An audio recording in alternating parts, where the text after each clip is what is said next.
বর্ধমান থেকে এসেছে।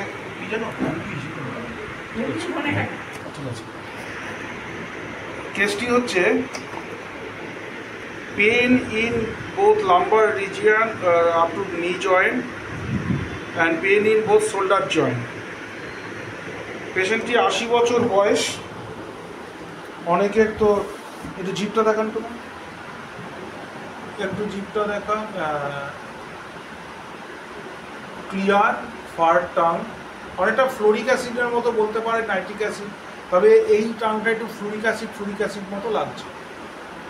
80 বছর বয়স, একজন বৃদ্ধা এসে গেলেন অত দূর থেকে। অনেকে বলেন যে অত দূর এত দূর, যাই হোক। Frozen shoulder and pain lumbar region থেকে ওনার pain up to knee joint পর্যন্ত একেবারেই কোমর থেকে শুরু হয়েছে। কোমর থেকে শুরু হয়ে এতটা থাকে, বোথ সাইডে রয়েছে।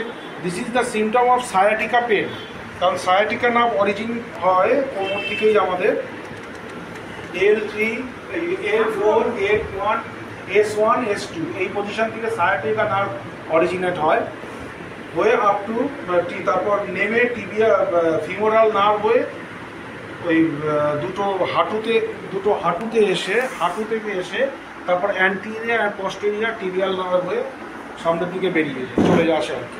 সুতরাং তার পেনটা কোমর থেকে একদম হাঁটু পর্যন্ত হতে পারে এবং পরে ওটা নিচে নামতে পারে। তাই আমি এনাকে ফিজিওথেরাপি এক্সারসাইজ আমি দু একটা দেখিয়ে দিলাম, ওনারা ভিডিও করে নিয়েছেন।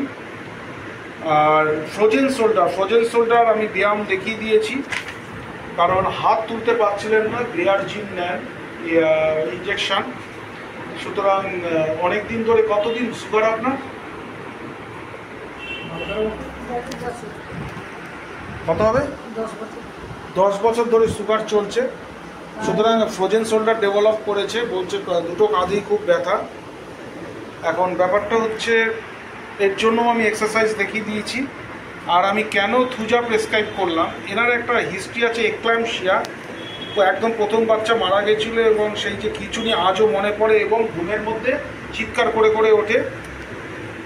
Company desire, fear of dear and death, morning aggravation.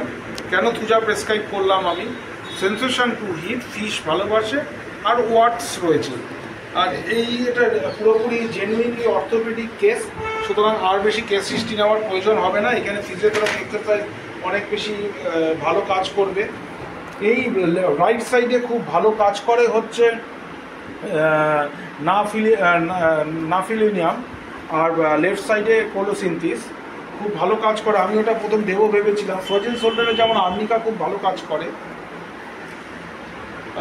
এখন ব্যাপারটা হচ্ছে আমি দিলাম না, আমি সিঙ্গেল মেডিসিন যদি প্রেসক্রাইব করি ওটা কভার করবে থুজা।